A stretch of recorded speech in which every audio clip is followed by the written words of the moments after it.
And it's about whether or not we will hold these principles so dear and we will hold these principles so high that we're willing to try to enjoin a debate, to try to get both sides to talk about this and to try to admit, because we don't want people to be killed who are innocent in America.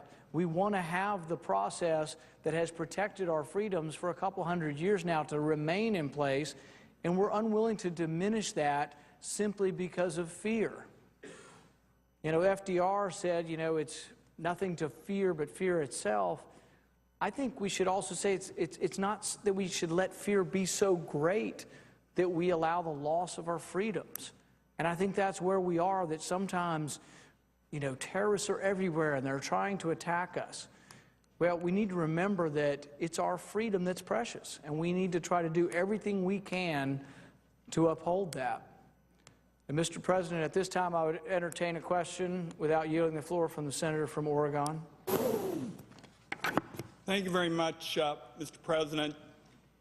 The issue of American security and American freedom really doesn't get enough discussion here in the United States Senate, and it's my view that the senator from Kentucky has made a number of important points this day, and I'd just like to take a few minutes to lay out my views on this issue and then pose a question to my colleague from Kentucky. We've talked often about these issues, and I always learn a great deal.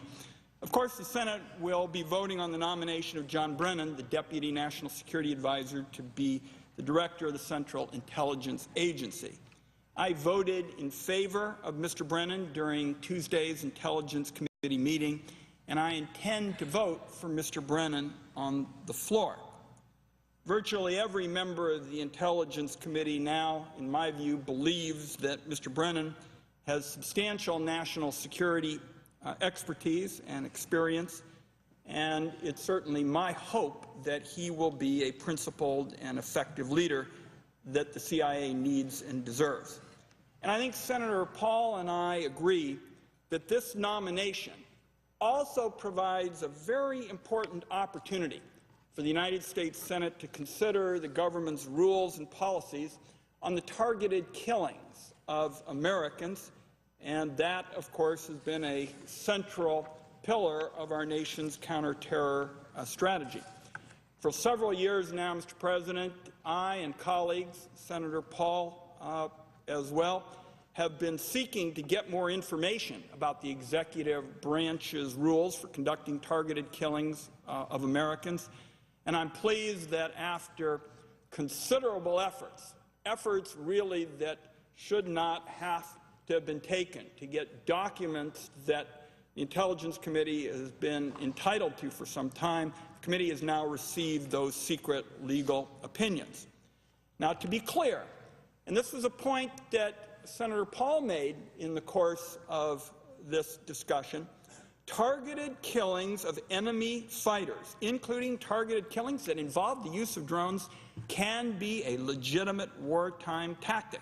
And if an American citizen chooses to take up arms against the United States, there will absolutely be circumstances in which the President has the authority to use lethal force against that American. But I think it's been our view, a view that I hold, I know Senator Paul holds, that the executive branch should not be allowed to conduct such a serious and far-reaching program by themselves without any scrutiny, because that's not how American democracy works. That's not what our system is about. Our unique form of government is based on a system of checks and balances that will be here long after the current president and individual senators are gone. And sometimes, from time to time, the senator from Kentucky and I say we ought to have something that we call a checks and balances, caucus here in the Senate.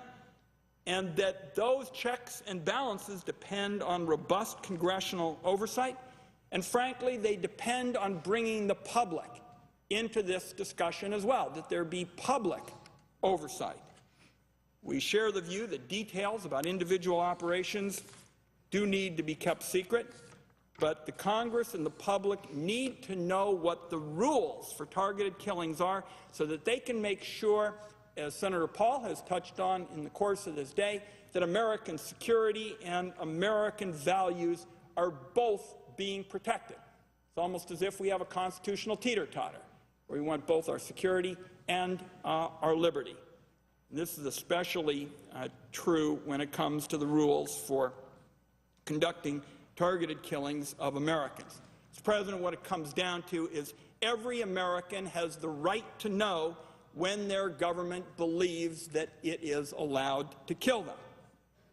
So now the executive branch has gradually provided Congress with much of its analyses on this crucial topic, but I think more still needs to be done to ensure that we understand fully the implications of what these heretofore secret opinions contain, and we have a chance to discuss them as well.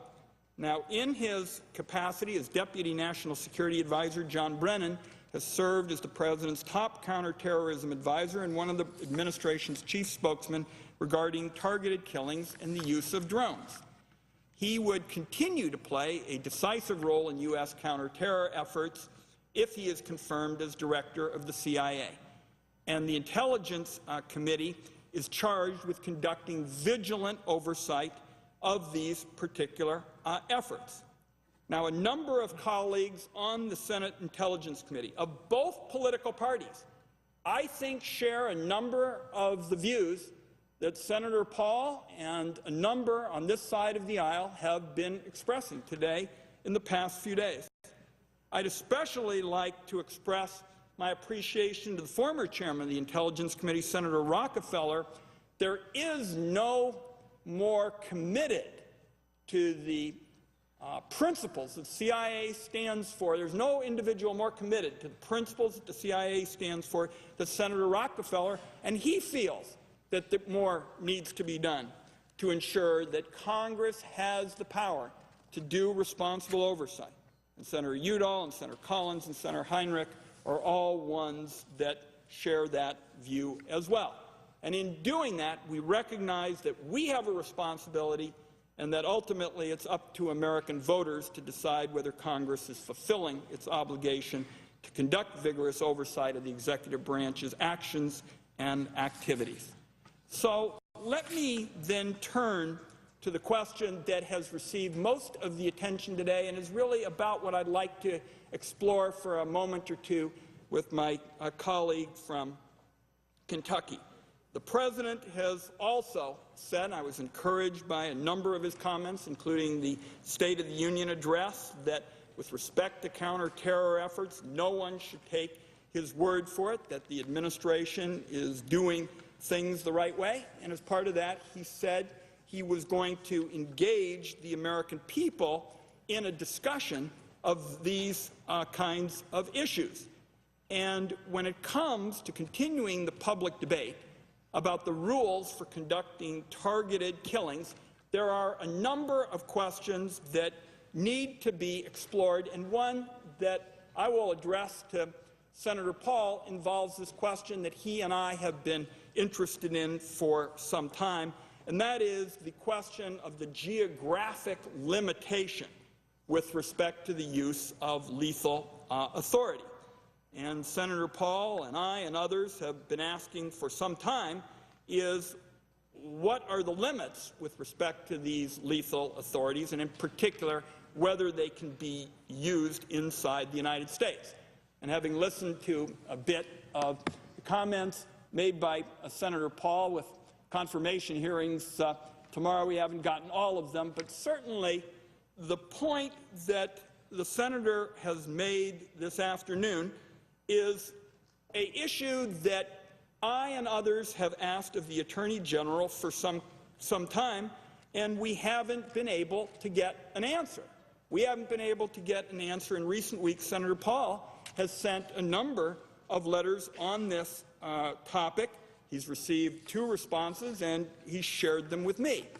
Now, I would just say, for purposes of this question, I think the response from John Brennan, and he stated quite clearly his view on this, was quite constructive. He said the CIA does not conduct lethal operations inside the United States, and most importantly, as per the conversations the senator from Kentucky and I have had, Mr. Brennan said the CIA does not have the authority